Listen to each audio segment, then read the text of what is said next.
A Santa Casa de São José dos Campos está maior e melhor. Com as novas ampliações, ela ficou mais bonita, mais moderna e aconchegante para oferecer mais conforto e acolher bem todos que chegam. Santa Casa de São José dos Campos. Acolher, respeitar, cuidar. Educandário Madre Paulina completará 25 anos. Vinha fazer parte.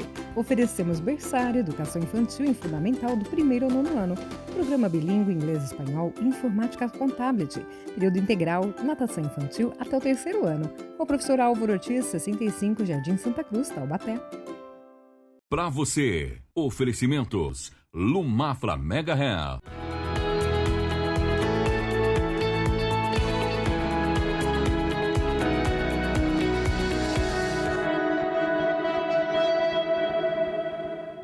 Olá, bom dia! Um excelente sábado! O Pra Você está começando com temas, entrevistas e assuntos importantes para hoje. E vamos falar de trombose com a médica especialista em vascular, doutora Ellen Binotto. E também sobre câncer de pele, que traz alertas nesse verão. E você que é padrasto ou madrasta, saiba mais sobre maternidade ou paternidade socioafetiva. Mas vamos iniciar com Café com Plástica. E em seguida, a doutora Kátia Coleman, cirurgiã dentista, fala sobre sangramento da gengiva.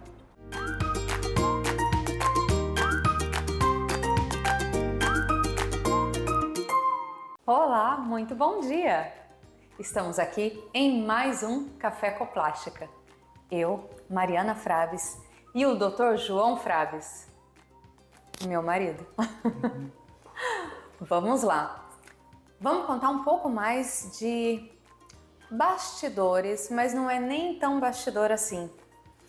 É um artifício, uma ferramenta incrível que é usado no pré e no pós-operatório, mas que a maioria das pessoas pensam que é exame. Posso contar? Claro. Uso de ultrassom na cirurgia plástica. Explica para o pessoal, amor. Olá, muito bom dia. Mais uma vez um prazer enorme estar com vocês aqui. E a gente gosta de falar muito, eu insisto aqui que a cirurgia plástica avançou, a cirurgia plástica está tecnológica, a cirurgia plástica está mais moderna. E o cirurgião plástico hoje sem um ultrassom, quem diria o cirurgião plástico sem ultrassom, ele acaba ficando para trás. De fato, o ultrassom você falou que usa no pré, no pós, mas usa também no intraoperatório. Verdade. O que eu faço com o ultrassom? Eu que me especializei hoje na utilização do ultrassom na cirurgia plástica. Entenda que eu consigo entregar medidas e resultados muito mais específicos, controles muito mais específicos que antes ficava no achismo. Além do que os olhos veem, além do que a mão pode sentir, é o que o aparelho mostra. Eu sou um super-homem agora. Você tem a visão além do alcance? Eu enxergo dentro do paciente. Então, com a ultrassonografia, eu consigo, por exemplo, numa lipoaspiração, numa lipo-HD, eu consigo passar o ultrassom e avaliar a camada de gordura que há nesse paciente no pré-operatório. No pós-operatório, depois que ele se recupera, depois que passa o inchaço, eu consigo avaliar o quanto eu consegui reduzir dessa camada de gordura em determinadas localizações. Avaliar como que essa mama está cicatrizando, se há líquido dentro dessa mama, se há algum sangue coletado, algum hematoma, se toda a minha sutura, minha cicatrização por dentro, se ela está de acordo com o esperado. Então, a ultrassonografia na cirurgia plástica veio para somar e somar muito. Para poder controlar do início ao fim. E aliado ao ultrassom, no caso de cirurgia corporal, a gente tem a bioimpedância. Exatamente. Então, com a bioimpedância pré, a bioimpedância pós, o ultrassom pré e o ultrassom pós, ai das pacientes que não emendarem de vida, que não fizer o tratamento direitinho. E a bioimpedância é outra arma que a gente utiliza na cirurgia plástica que a gente pode trazer aqui para a gente poder bater um papo, né? É verdade. Vamos deixar para a próxima? Vamos deixar para o próximo Café com Plástica. Um ótimo sábado, pessoal. Grande abraço, tchau, tchau.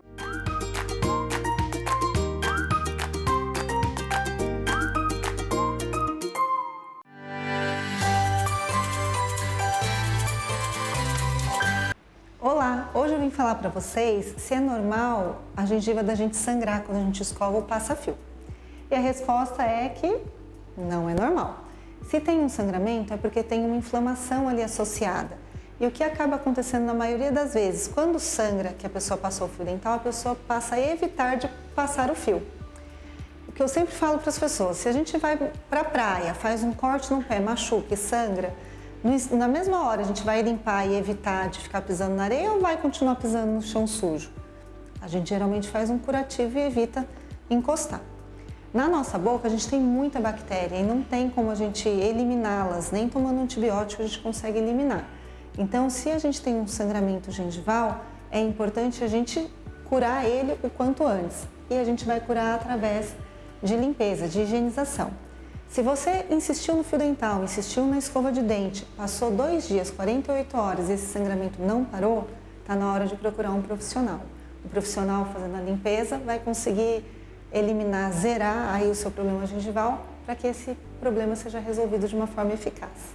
Se você tem mais alguma dúvida, entre em contato com a gente através do nosso WhatsApp ou através das redes sociais. Um abraço!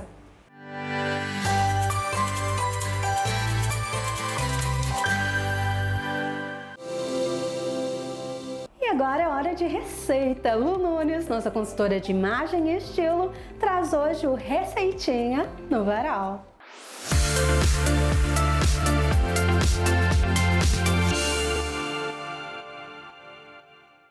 Olá, mulher! Começa agora mais uma receitinha no Varal, buscando um frescor, buscando saladas, que a gente está vivendo dias bem quentes, e uma saladinha aí para esses dias que virão será de grandes sabores, essa que eu pensei para vocês.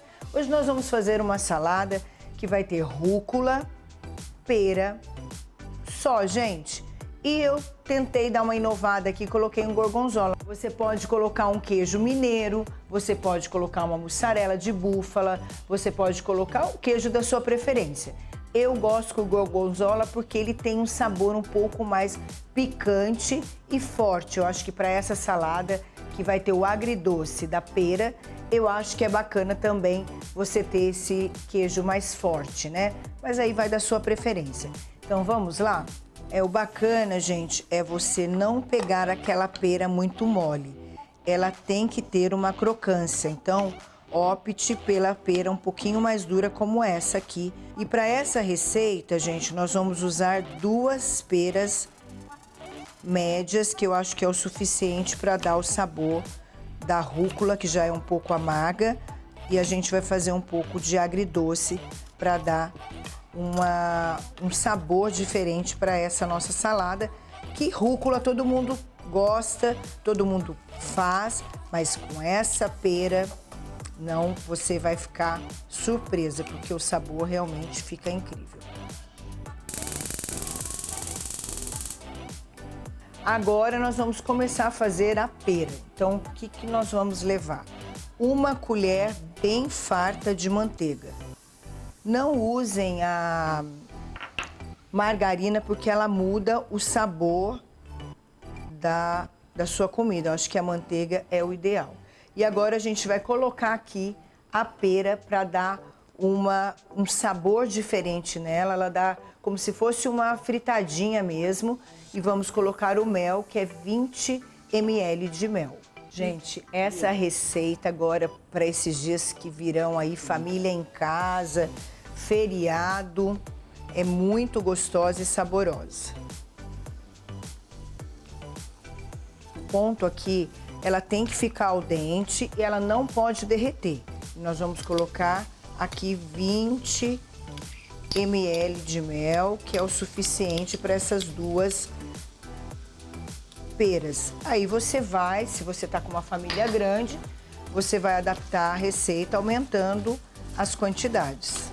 Enquanto vai ocorrendo ali o processo para gratinar, a gente vai montando a salada aqui. Que tá meio maço, tá, gente, de rúcula. E 100 gramas de gorgonzola. O gorgonzola, gente, é na mão mesmo, tá? Você pega os pedacinhos, ó, e joga aqui. Eu acho que aqui já é o suficiente. E daqui a pouco a gente vai colocar o sal e fazer emulsão com tempero. O grande segredo é o ponto da pera. Olha, ela começou a querer adorar, já ela vai estar prontinha. Não pode estar nem muito branquinha, nem muito passada, senão ela pode ficar amarga. Após terminado o cozimento dela, tá fritinha no tom de caramelo, você vai reservar, deixar em temperatura ambiente para depois você colocar sobre a salada. Senão você vai murchar todas as folhas que tiverem ali. Agora para o molho a gente vai usar uma colher de mel, porque eu já gratinei a pera com mel. Então para não ficar muito adocicado a gente põe um pouco aqui. Vinagre de maçã e azeite. Vamos colocar uma pitadinha de sal, flor de sal e pimenta do reino, que eu acho que dá todo o charme na salada. Esse aqui é pra gente emulsificar aqui o molho para ele ficar bem compacto.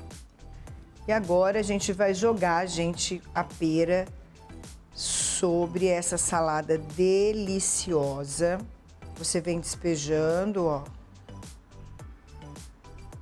toda a salada.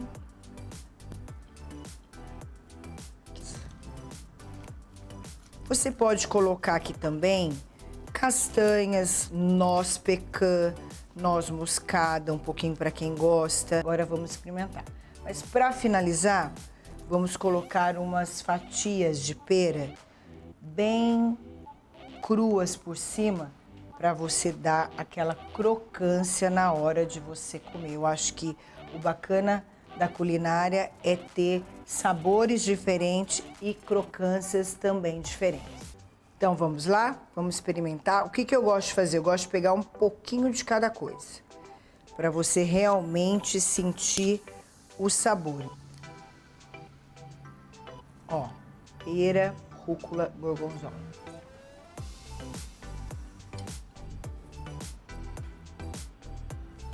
Para o meu paladar, eu vou colocar, além do vinagre de maçã, o sal, a pimenta, eu vou colocar um pouco de limão.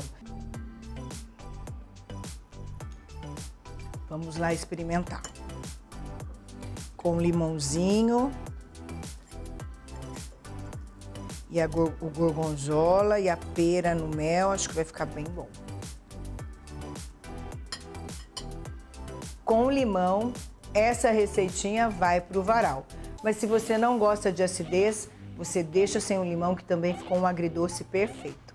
Receitinha no Varal. Oferecimento: Produtor Supermercado. A Santa Casa de São José dos Campos está maior e melhor. Com as novas ampliações, ela ficou mais bonita, mais moderna e aconchegante para oferecer mais conforto e acolher bem todos que chegam.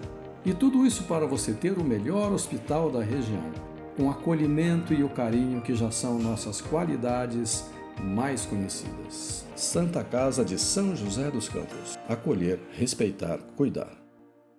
Te apresento a Hug 11, locação de salas privativas por hora para sua reunião, evento corporativo, endereço fiscal e comercial. Salas que se moldam à sua necessidade com planos personalizados e localizadas no melhor endereço de Taubaté, na Avenida Itália 928, edifício The One Office Tal. Educandário Madre Paulina completará 25 anos. Vinha fazer parte. Oferecemos berçário, educação infantil e fundamental do 1º ao 9º ano. Programa bilíngue inglês-espanhol e informática com tablet. Período integral, natação infantil até o 3º ano. O professor Álvaro Ortiz, 65, Jardim Santa Cruz, Taubaté.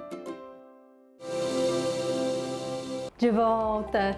E agora, um outro assunto bastante importante e também bastante atual na justiça, quando não há vínculo de sangue, mas sim o afeto. É possível comprovar paternidade ou maternidade, neste caso, principalmente relacionados a padrastos e madrasta? A doutora Tânia Moreira, advogada, fala mais sobre esse assunto.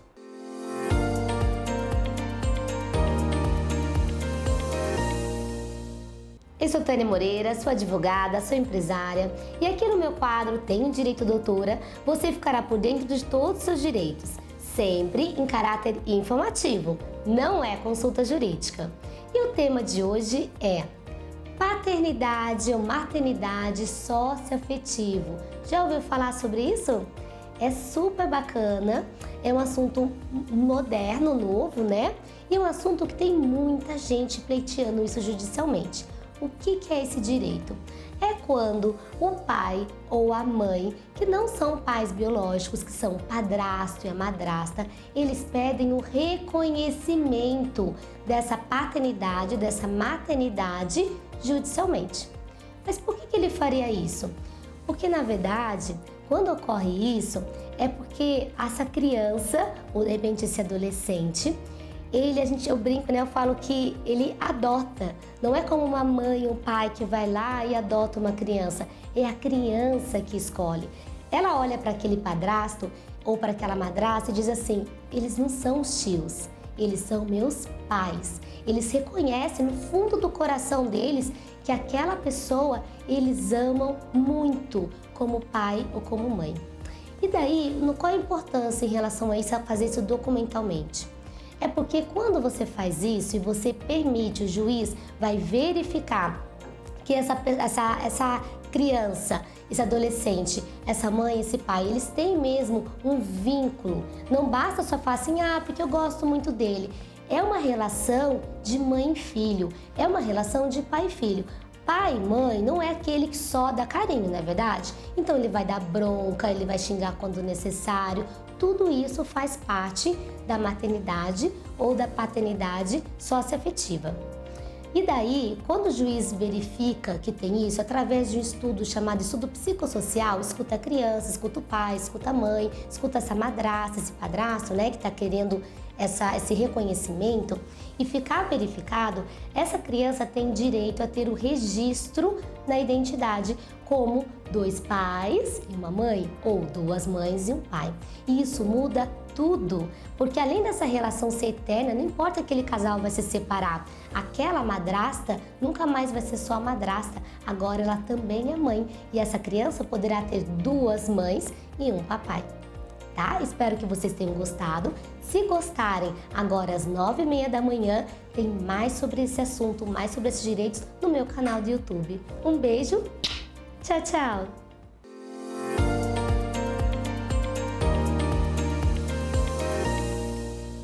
E a doutora Tânia Moreira está no Instagram como @dra.taniamoreiracosta.adv e no YouTube como Tenho Direito Doutora.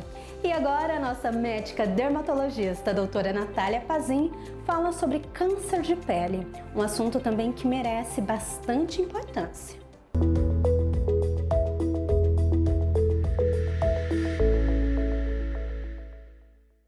Hoje, no Diário da doutora Natália Pazin, nós vamos conversar sobre câncer de pele, que é bem mais recorrente do que você pode imaginar. Por que a gente bate tanto na tecla sobre câncer de pele? Cerca de 30% dos cânceres diagnosticados no Brasil é do tipo câncer de pele não melanoma. E qual a diferença disso? Existem 2 grandes grupos em cânceres de pele. O câncer de pele do tipo melanoma, que é o mais grave, que faz metástase mais rápido e, para nossa sorte, ele é a minoria. E tem o tipo de câncer de pele não melanoma, esse que é a grande maioria dos cânceres diagnosticados no Brasil e que o paciente muitas vezes passa desapercebido. A Sociedade Brasileira de Dermatologia, ela criou um ABCDE quando a gente fala do melanoma, para nos chamar a atenção. O que isso significa? Quais pintas a gente deve nos atentar? A em relação à assimetria da lesão, um lado ser diferente do outro. Bordas em relação a bordas diferentes, bordas irregulares. C em relação à cor, mais de uma cor, enegrecido, acastanhado, esverdeado, avermelhado. D em relação ao diâmetro, uma pinta maior que 5 milímetros. E em relação à evolução, se essa pinta está mudando ou se essa pinta está evoluindo. Isso em relação ao câncer de pele melanoma. Porém, a grande maioria é não melanoma e é aí que mora o grande perigo. Por quê? Muitas vezes o paciente não dá a devida atenção às suas pintas. Por isso, para um diagnóstico precoce de câncer de pele, o paciente deve ser examinado pelo menos uma vez no ano com um médico e com o auxílio de um aparelho chamado dermatoscópio, vai avaliar se essa pinta tem característica maligna ou benigna. E o mais importante em relação à prevenção do uso do câncer de pele é o protetor solar todos os dias na quantidade correta. Vou deixar aqui uma tabelinha para vocês terem noção da quantidade. Evitar o sol nos momentos de pico entre as 10 horas da manhã e as 4 horas da tarde. Usar protetor solar com fator de proteção solar, o FPS, maior que 30, todos os dias, mesmo em casa, em dias nublados, e tentar reaplicar esse protetor. Esses são apenas alguns cuidados. Para você que quer saber mais, me siga lá no Instagram, Doutora Natália Pazin. Tem muito mais dicas sobre câncer de pele e outros assuntos por lá.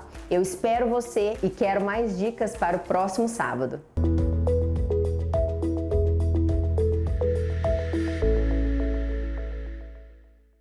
É frequente ouvirmos que os casos de trombose aumentaram.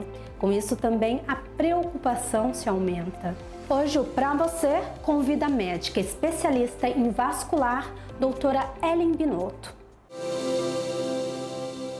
É a doutora Ellen Binotto, médica especialista em vascular. E doutora, antes da gente entrar na doença em si, o que é a trombose?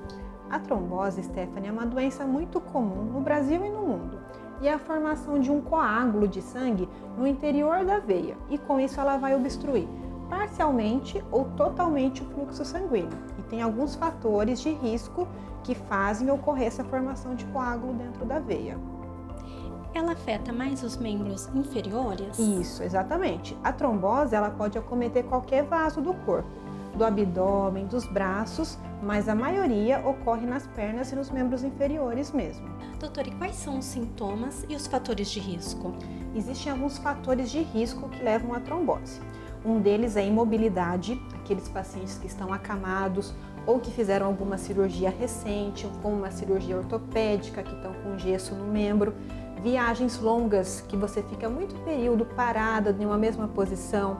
Obesidade, sobrepeso, para as mulheres que usam também hormônios, anticoncepcional são fatores de risco, pessoas com câncer, portadores de varizes e também o Covid.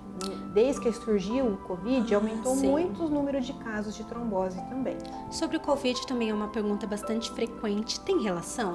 Tem uma grande relação. O Covid ainda não é muito bem detalhado esse mecanismo, mas ele afeta essa parte de coagulação sanguínea. Então aumenta muito o risco de ter uma trombose. Até nós recebemos bastante perguntas porque houve tanto aumento na trombose como embolia. Exatamente. A embolia ela é uma complicação da trombose. Esse coágulo que se forma dentro da veia, ele pode soltar pequenos fragmentos de coágulos também que vão navegar pela circulação sanguínea e assim vai gerar a embolia pulmonar, porque ele vai parar em um vaso do pulmão e pode ser uma complicação até fatal da trombose. Doutora, e quais são os tipos de tromboses? É genética? A genética é um dos fatores de risco, sim. Então, quem tem essa história na família tem uma propensão maior a desenvolver a trombose. Dentro da parte de veia, a gente tem alguns tipos de trombose, que pode envolver as veias superficiais, que é a tromboflebite, e também as veias profundas da perna ou de outra região do corpo, que é a trombose venosa profunda. Lembrando que quanto mais próximo do coração, ou seja, aquela trombose de coxa ou que está no abdômen, é uma trombose mais grave. E também existem as tromboses arteriais, que é outro quadro, que daí acomete não a veia, mas sim as artérias, e também é um quadro muito grave que pode levar até a amputação de um membro. Doutora, e qual o diagnóstico? A doutora falou que tem o tratamento com remédio, né, que às vezes tem que ser feito durante toda a vida. Precisa de cirurgia? O diagnóstico, ele é basicamente clínico. Então, os pacientes que têm esses sintomas de um inchaço na perna, dor, a gente já pode iniciar o tratamento. Mas o diagnóstico definitivo é feito com um exame muito importante para o vascular, que é o ultrassom Doppler. Através desse ultrassom, a gente consegue identificar um trombo no interior da veia e assim a gente consegue definir qual vai ser o tratamento adequado para ele. A maioria dos tratamentos para trombose são realizados através de medicações anticoagulantes, que elas têm a função de evitar que esse coágulo aumente de tamanho, se estenda no interior da veia e também solte pedaços para o pulmão, dando embolia pulmonar. E em casos mais graves, que o paciente está com um sintoma muito grave, a gente também pode fazer um procedimento minimamente invasivo através de uma punção e aspirar esse coágulo. A gente não faz para todo mundo, mas certos pacientes têm indicação de aspirar esses coágulos no interior da veia também. E a trombose, ela deixa sequelas? Ela pode deixar. Casos mais graves, a gente fala que pode gerar uma síndrome pós-trombótica, que vai deixar um inchaço crônico na perna, aqueles pacientes que vão ter uma perna sempre mais inchada, dolorida, pode gerar o aparecimento de varizes e até feridas na perna também. A doutora citou como área de risco viagens como avião. E quem vai viajar? Como se previne? Exatamente. As viagens, ainda mais aquelas que já são mais de 4 horas, já são um fator de risco para desenvolver trombose. Então, o ideal é quem vai fazer uma viagem longa procurar o seu médico vascular, porque existe uma série de fatores que a gente precisa avaliar e esses fatores são somatórios, ou seja, a gente vai somar para ver se você tem um risco maior ou menor de desenvolver a trombose. E assim a gente pode indicar se é necessário você usar uma meia elástica ou não, se é necessário tomar medicação para prevenir. Existem também alguns comportamentos que tem que fazer na viagem de avião, como por exemplo, a cada 2 horas tem que andar no avião, levanta, vai no banheiro e caprichar na hidratação, beber bastante água durante o voo também. São alguns dos cuidados para evitar a trombose no voo. Ah, sim. As meias, elas são receitadas? As meias são receitadas, exatamente. A gente tem vários tipos de meias. Existe uma que é antitrombótica, que ela só vai prevenir o aparecimento dos trombos. Então a gente tem que avaliar também qual a melhor meia para cada tipo de paciente. Doutora, pacientes acamados devem se preocupar também? Sim, a imobilidade é um fator de risco para trombose, que causa uma estase sanguínea dentro do vaso. O sangue fica mais lento dentro do vaso. Então tem alguns cuidados que são importantes, principalmente os familiares mobilizarem esse paciente que já está acamado, tem que movimentar, trocar de posição, estimular a musculatura da perna e também avaliar se esse paciente já teve uma trombose, se ele tem mais fatores de risco, se ele vai ter indicação de uma medicação profilática ou não. Doutora, mito ou verdade é que a panturrilha é como se fosse um segundo coração? É verdade. Na região da panturrilha, a gente contém uma musculatura que, quando a gente contrai, estimula essa região, ocorre o impulsionamento do sangue da perna de volta para o coração, que é o caminho correto que ele tem que fazer. Então, é super importante praticar uma atividade física, trabalhar essa região para ajudar na circulação e no retorno sanguíneo. Doutora, muito obrigada. E quem quiser saber mais? Eu que agradeço a participação e para quem tiver mais dúvidas, pode me procurar nas redes sociais, pelo meu Instagram, que é o @doutora Ellen Binotto. Podem mandar as dúvidas que eu vou ter o maior prazer em responder. Obrigada. Eu que agradeço. Gente, o programa chegou ao fim. E quantos assuntos importantes tivemos por aqui hoje. Se vocês também tiverem dúvidas, acesse o site pravocê.tv.br. Lá vocês também têm contato com todos os profissionais e podem entrar em contato diretamente com o programa Pra Você, aqui da TV Tati SBT. E temos um encontro marcado todos os sábados a partir das 9.